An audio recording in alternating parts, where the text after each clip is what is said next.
According to the FBI, hate crimes in America targeting Muslims or people who just appear to be Middle Eastern surged in the aftermath of 9/11. There is this cloud, with the hate crimes, with the profiling, with being rounded up.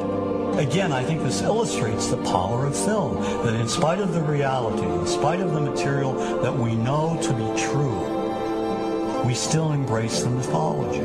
The mythology is still a part of our psyches.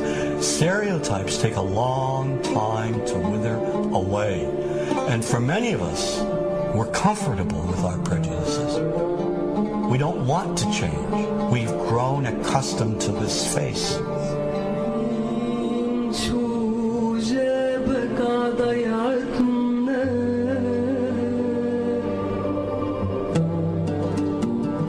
When we think of Arabs, what do we see? What images come to mind? Do we see actual people? People who, despite real cultural or geographical differences, do pretty much the same things that we do. When we think of Arab women, what images come to mind? Do we see women who laugh and play and who adore their children? Women who work in the home as well as outside? Would it come as a surprise to know that in many Arab countries, a majority of college students are actually women? What's our immediate image of Arab men? Do we see loving fathers? Men who want to provide for their families? What about Arab teenagers? Do we see them the way you would think about teenagers in other parts of the world? Then there's religion in the Arab world.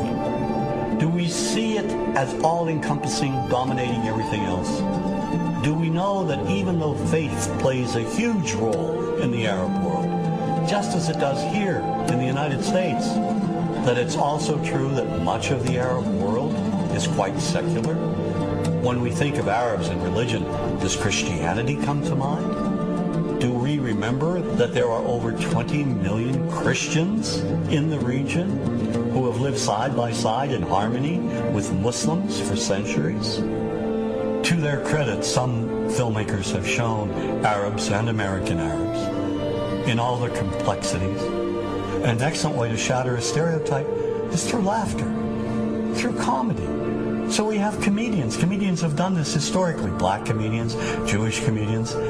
So we see Arab comedians doing this, and this is one way to release the tension. My name's on a credit card, true story. Guy behind the counter picked up my credit card, sees the olive card, looks at me all weird. He's like, hey, buddy, what kind of name is, that?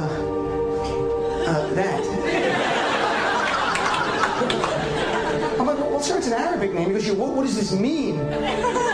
So I'm like, well, translate it to English? It means peaceful, friendly Arab? But he's not happy because, what Arab country is your family from? So I tried the most peaceful, popular one that he would like. So I'm like, we're from the same Arab country that Aladdin is from.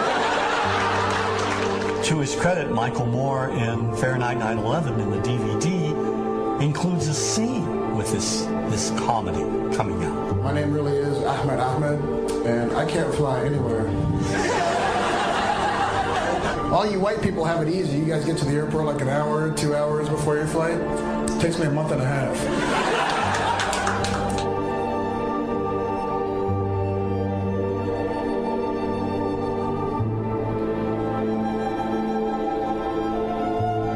Nous vivons dans un monde qu'on peut critiquer, qui est le monde de la dérision. Vous le savez bien, et dans les médias, je dirais le monde de la dérision, on se moque de tout. Le fait que ça se fasse me satisfait.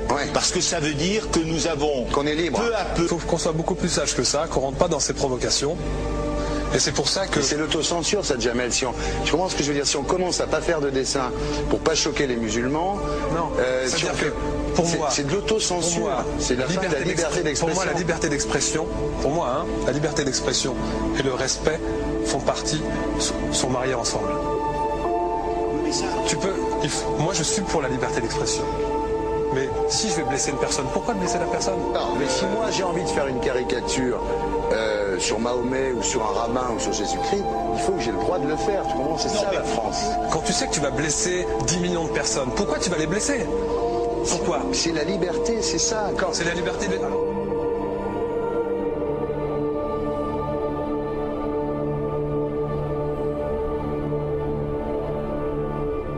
Non, mais vous pensez pas que c'était à vous de vous excuser, non? En disant le sketch n'était pas très drôle, je suis désolé si j'ai blessé des gens, voilà, excusez-moi, voilà, c'est une connerie, c'est mon travail. Mais vous referiez pas le même sketch quand même? Mais le spectacle que je fais reprend en grande partie les lignes de ce sketch.